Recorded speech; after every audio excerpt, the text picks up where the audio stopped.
The haunting of Briarwood Manor. We moved into Briarwood Manor with excitement and anticipation. The old Victorian house stood tall, its weathered facade exuding a certain charm. It was the perfect place to start anew as a family. Little did we know, the darkness that lay hidden within those walls would threaten to tear us apart. As we unpacked, our daughter Emily ventured into the attic, her curiosity piqued by the allure of forgotten treasures. Among the cobwebs and dusty boxes, she stumbled upon a peculiar find: a dollhouse. It was an exquisite creation, a miniature replica of Briarwood Manor itself. Dust coated its delicate exterior, and as Emily blew away the layers of neglect, she discovered a hidden latch. With a soft click, the dollhouse opened, revealing intricate rooms adorned with tiny furniture and delicate figurines. It was a time capsule from another era, frozen in a hauntingly beautiful tableau. As the days passed, Emily spent more and more time with the dollhouse, losing herself in the world it contained. We watched as her imagination soared, crafting stories and adventures for the miniature inhabitants. But as the dollhouse became her obsession, a darkness seemed to seep into our lives. Late at night, I would hear soft whispers echoing through the house, their words a chilling presence in the darkness. Strange occurrences became commonplace. Objects moved on their own, doors slammed shut without warning, and a heavy sense of unease settled upon us all. One evening, as I tucked Emily into bed, she clutched the dollhouse tightly, her eyes wide with a mixture of wonder and fear. "Daddy, they speak to me," she whispered, her voice barely above a breath. "The little people in the dollhouse. They tell me secrets." My heart skipped a beat, but I dismissed her words as the imagination of a child. However, deep down, a growing unease gnawed at me. As the nights wore on, our dreams turned into nightmares. Visions of shadowy figures lurking in the corners, their eyes glowing with an otherworldly fire. The whispers grew louder, their words a cacophony of eerie messages that echoed through the corridors. One fateful night, I awoke to find Emily missing from her room. Panic seized me, and I frantically searched the house, my heart pounding in my chest. I stumbled into the attic, drawn by an unseen force.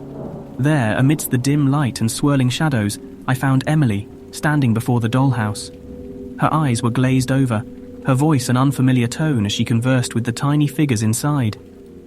"Daddy, they want us to join them," she said, her voice hollow. "They say we belong with them." Fear coursed through my veins, and I reached out to snatch the dollhouse away. But as I touched it, a searing pain shot through my body, my hand recoiling from an invisible force. I fell to my knees, my mind spinning with a mixture of terror and confusion.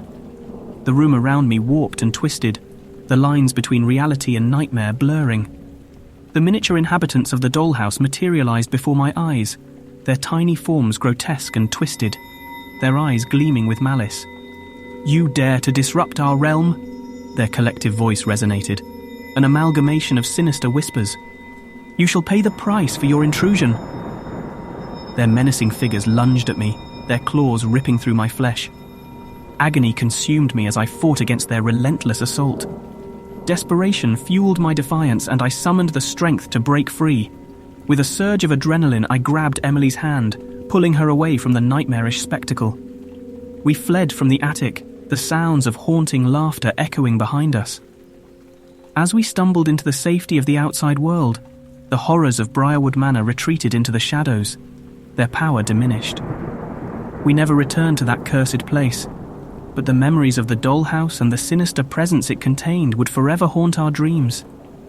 Now, as we try to rebuild our lives, we carry the scars, both physical and emotional, of that fateful encounter.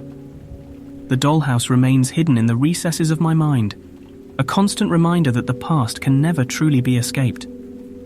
For the darkness that resides within Briarwood Manor is a testament to the enduring power of the supernatural, and those who dare to disturb its slumber are forever entangled in its web of malevolence. The abandoned asylum. I never thought I would find myself in a situation like this. It all began on a dark and stormy night, as cliché as that may sound. My friends and I, a group of adventurous teenagers, were always on the lookout for the next thrilling experience. We had heard rumors about an abandoned asylum on the outskirts of town, a place with a dark history and countless ghostly tales attached to it. Naturally, we couldn't resist the temptation to explore it. With flashlights in hand and hearts pounding with anticipation, we approached the ominous building. The rain poured down heavily, adding to the eerie atmosphere. The asylum stood tall, its windows shattered and its walls covered in ivy. The front gate creaked as we pushed it open, revealing a long-forgotten path leading into darkness. Stepping cautiously inside, we were immediately greeted by a chilling draft. The air inside felt heavy, as if it were carrying the weight of the asylum's troubled past. We ventured deeper, our footsteps echoing through the empty corridors, while the flickering beams of our flashlights illuminated our path. The place was a maze of long hallways, broken furniture, and decaying walls. Each room held its own secret, and we couldn't help but explore every nook and cranny, hoping to uncover something extraordinary. But as we went further, an unsettling feeling crept over us. The atmosphere grew increasingly oppressive, and a sense of foreboding settled upon our shoulders. In one of the rooms, we stumbled upon a collection of patient files. As we flipped through the pages, we discovered tales of horrific experiments and mistreatment. The asylum was a house of nightmares, where the mentally ill were subjected to unimaginable horrors. It was said that the spirits of the tormented patients still haunted the premises, seeking revenge on the living. Shivers ran down my spine as we continued our exploration.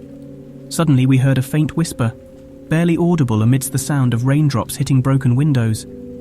Our hearts raced as we followed the voice, which seemed to be calling out to us from the asylum's depths.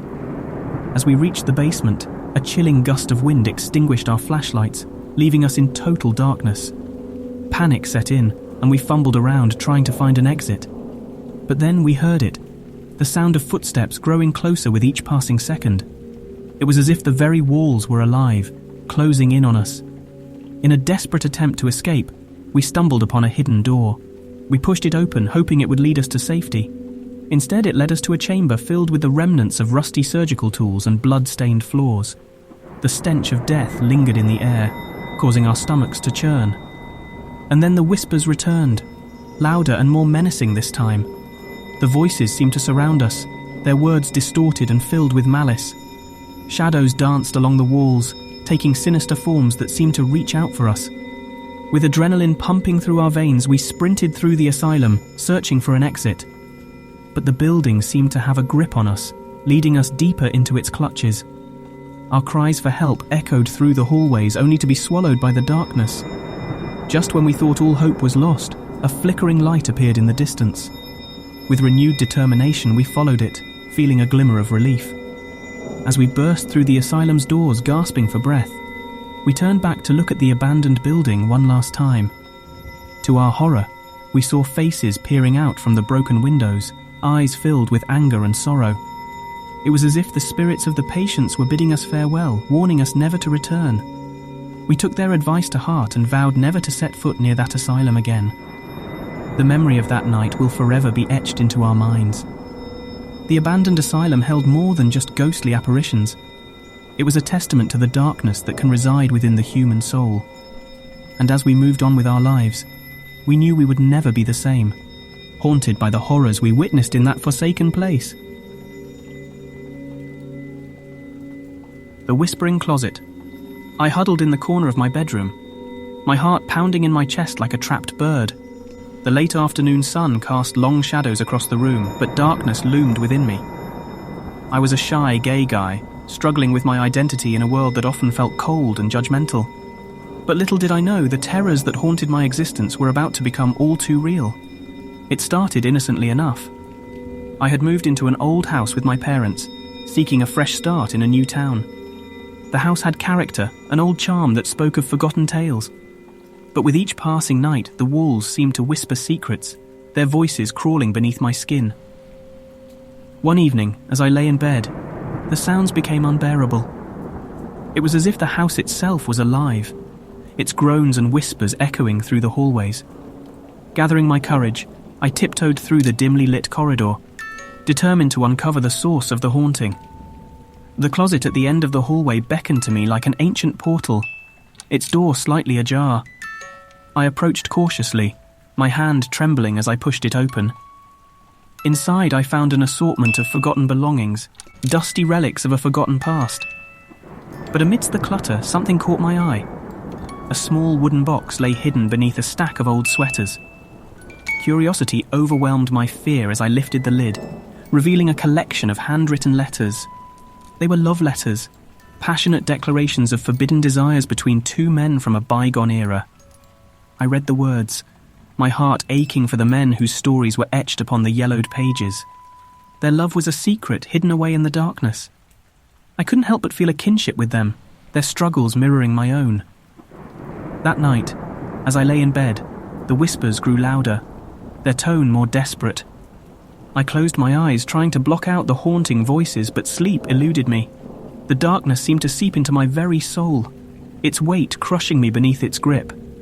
With a trembling hand, I reached for my phone, desperate for distraction. I opened a dating app, seeking solace in the virtual world where I could connect with others who shared my struggles. It didn't take long for a conversation to begin with a guy named Ethan. His words were comforting, his understanding genuine. We chatted late into the night, our connection deepening with every exchanged message. But as the clock struck midnight, the whispers in my room grew louder, their urgency unsettling. A message from Ethan appeared on my screen, his words taking on an eerie familiarity. "I know what you're going through," he typed. "I've been there too." Confusion gripped me as I realized the impossibility of the situation. How could Ethan know my struggles so intimately? And why did his words mirror the haunting whispers that plagued my nights? A shiver ran down my spine as realization dawned upon me. Ethan was not just a stranger in the virtual world. He was a manifestation of the darkness that lurked within my home. The love letters from the closet had unleashed an entity, a spectre hungry for connection, fueled by the pain and secrets of those who had come before me. Terrified, I tried to end the conversation, but Ethan's messages grew more insistent. He pleaded for my trust, promising a bond that transcended the boundaries of this world. I knew I had to sever the connection, to banish this malevolent presence that threatened to consume me. Summoning every ounce of courage, I deleted the dating app and threw my phone aside. The whispers in the room reached a crescendo, their words distorted and menacing. I closed my eyes and recited a mantra of protection, seeking solace in my own resilience. Silence fell over the room as if the darkness had finally been banished. I cautiously opened my eyes, finding myself alone in the stillness. The haunting whispers had dissipated, leaving behind only a lingering sense of unease. Days turned into weeks, and the house regained a semblance of tranquility. The spectre had retreated into the depths, its power diminished by my refusal to succumb to its temptations. I had faced the darkness head-on, emerging stronger and wiser. But sometimes in the quiet of the night, when the wind rattles the windows and the moon casts an ethereal glow upon the room, I can still hear the faint echoes of the whispers. They serve as a reminder that our struggles, our fears, and our desires are not confined to the shadows. They exist to be acknowledged, to be faced with courage and compassion. And in that realization, I found my strength, my resilience, and the power to embrace my true self, unapologetically, in a world that thrives on fear. The whispering closet may have held secrets and shadows, but it also held the key to my liberation. Blood-stained reverie. I found myself standing in a desolate landscape, a barren wasteland devoid of life. The air was thick with a foreboding presence, and a sense of unease settled deep within my bones. As I gazed around, I realized I was trapped in a twisted nightmare, a dream drenched in darkness. My footsteps echoed through the emptiness, the sound resonating like a haunting melody. Shadows danced and flickered, their grotesque shapes morphing and contorting with each passing moment. Fear clawed at the edges of my mind, threatening to consume me whole. In the distance I spotted an old house, its dilapidated facade barely standing against the weight of time. Curiosity mingled with trepidation as I approached, drawn to the mysteries that lay within. The door creaked open as if beckoning me inside, and I hesitantly stepped across the threshold. The interior was a labyrinth of dimly lit corridors, the walls lined with faded portraits that seemed to follow my every move. The air was heavy with the scent of decay, and the sound of whispers echoed through the halls, their voices a discordant chorus of malevolence. I ventured deeper into the house, my heart pounding in my chest like a war drum. Each room I entered held its own macabre scene, a grotesque tableau frozen in time. Blood stained the floors, the walls, and the ceiling, creating a morbid tapestry that told a tale of unspeakable horror. A sudden chill washed over me as I stumbled upon a hidden door. Its surface was adorned with intricate carvings, symbols of a forgotten ritual. Compelled by an unseen force, I pushed it open, revealing a room drenched in darkness. The only source of light was a single flickering candle, casting eerie shadows that danced upon the walls. As I stepped into the room, a figure materialized before me, a grotesque creature with twisted limbs and a face shrouded in darkness. Its eyes glowed with an otherworldly fire, and its voice reverberated through the chamber, sending shivers down my spine. "You are mine," it hissed, its voice a venomous whisper. "Forever trapped in this realm of nightmares." Terror surged through me, threatening to overwhelm my senses. I tried to run, to escape the clutches of this horrific apparition, but my limbs were frozen as if bound by invisible chains. Panic consumed me as the creature lunged forward, its elongated fingers closing around my throat, squeezing the life from my body. Suddenly I awoke, my body drenched in a cold sweat. I gasped for air, trying to shake off the remnants of the dream that still lingered in my mind. It had felt so real, so vivid, as if I had truly traversed a realm of terror and despair. But the horror was far from over. In the days that followed, I found myself plagued by strange occurrences. Objects moving on their own, whispers in the dead of night, and a suffocating sense of being watched. The nightmare had bled into reality, its tendrils reaching out to claim my sanity. As the sun dipped below the horizon, I returned to the old house, compelled by an unseen force that seemed to pull me closer. The door swung open with a sinister creak, welcoming me back into its haunted embrace. The air was heavy with anticipation, the whispers growing louder, their words twisted and distorted. With each step, the house morphed and shifted, its walls pulsating with an otherworldly energy. The portraits that once lined the halls had changed, their eyes now vacant, soulless voids. A dark presence loomed around every corner, an entity hungry for my very essence. I stumbled into a room that mirrored the one from my dream. The blood-stained floors, the flickering candle casting eerie shadows. The grotesque creature materialized once more, its presence suffocating. "Welcome," it hissed, its voice an unholy symphony. "You are trapped here in the twisted recesses of your own mind." Desperation fueled my defiance as I fought against the encroaching darkness. I refused to be a puppet in this macabre play, a pawn in this nightmare realm. With a surge of determination, I broke free from its grasp, my screams piercing the air. The house trembled and shook, its foundation crumbling beneath the weight of my defiance. The creature recoiled, its form dissipating into nothingness. As the house collapsed around me, I found myself gasping for air once more, waking from the dream within a dream.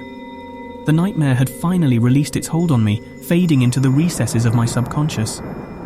But as I lay there, shaken and disoriented, a lingering question remained. Was it truly just a dream? Or had I ventured into a twisted realm where nightmares took form, forever haunting my waking hours? I may never know the answer, but one thing is certain. The terrors that dwell within our minds can be the most terrifying of all. They lurk in the shadows, waiting to consume us, to ensnare us in their blood-stained reverie.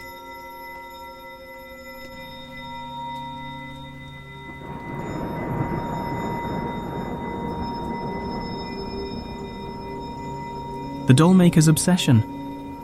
My heart pounded against my ribcage as I stepped into the small, dimly lit shop. The air inside was thick with the smell of old wood and dust. Shelves lined the walls, filled with a collection of antique dolls, each one possessing a haunting allure. The sign above the door read, "Mr. Gideon's Doll Emporium." Mr. Gideon himself, a plump man with beady eyes and a sinister smile, stood behind the counter. His fingers were stained with paint and his apron was smeared with various colours. As he approached me, his eyes seemed to gleam with an unsettling eagerness. "Welcome, young man," he crooned, his voice dripping with false kindness. "What brings you to my humble abode?" Nervously, I explained that I had a fascination with dolls and had heard rumours of his exquisite craftsmanship. His smile widened, revealing yellowed teeth that seemed too sharp for a friendly dollmaker. "Ah, you have come to the right place," he said. "I can make the most lifelike dolls you've ever seen. Each one is unique, a perfect replica of its owner." His words sent a shiver down my spine, but curiosity got the better of me. I nodded, telling him I would like to see his work. Mr. Gideon led me to a small workshop at the back of the shop, where rows of doll parts lay scattered across the workbenches. As I gazed at the unfinished dolls, I noticed an unsettling detail: their eyes. They seemed to follow me, their glassy gazes filled with a mixture of longing and malice. Something was not right here, but I couldn't tear my eyes away. "Would you like me to create a doll in your likeness?" Mr. Gideon asked, his voice dripping with an eerie excitement. Unease gnawed at my gut, but I hesitantly agreed, unable to resist the strange allure of his offer. I took a seat on a rickety chair as he measured my features with meticulous precision, whispering incantations under his breath. Days turned into weeks, and soon Mr. Gideon informed me that my doll was complete. The anticipation mingled with trepidation as he handed me a small, ornate box. "Remember," he said, his eyes locking with mine, "once you open this box, there is no turning back." His words echoed in my mind as I took the box home, contemplating whether I should even dare to open it. But curiosity consumed me, and I slowly lifted the lid. As the lid swung open, a chilling wind swept through the room, extinguishing all the lights. Panic gripped my heart as the doll, a perfect replica of myself, emerged from the darkness. Its porcelain face bore an unsettling smile, and its eyes glinted with a sinister spark. The doll moved with a grace that defied its inanimate nature.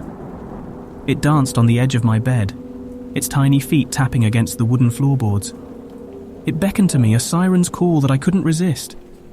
Driven by an unseen force, I approached the doll, its tiny hand reaching out to touch my face. The moment our skin made contact, searing pain shot through my body. I tried to pull away, but it was as if my limbs were no longer under my control. A malevolent laughter echoed through the room as the doll's grip tightened, its porcelain fingers digging into my flesh. I screamed in agony, but no sound escaped my lips. I was trapped, a prisoner in my own body. Days turned into weeks, and I became a mere puppet, controlled by the whims of the doll. Mr. Gideon's true intentions had been revealed. He sought to turn me into one of his creations, forever trapped in a lifeless shell. But the doll grew tired of my existence. It no longer needed my essence. And one fateful night, as I lay in a state of torpor, it reached for a nearby pair of scissors and severed its own strings, casting aside the puppet master. As the doll scampered away, leaving me behind, I regained control of my body, my voice, my life. But the horror of that experience would forever haunt me. The scars on my flesh served as a constant reminder of the twisted obsession of the doll maker. I vowed to expose Mr. Gideon's malevolence to the world, to prevent others from falling prey to his wicked creations. And as I stepped out into the world, a survivor of the doll maker's clutches, I knew that darkness lurked in the most unexpected places, waiting to ensnare the unsuspecting.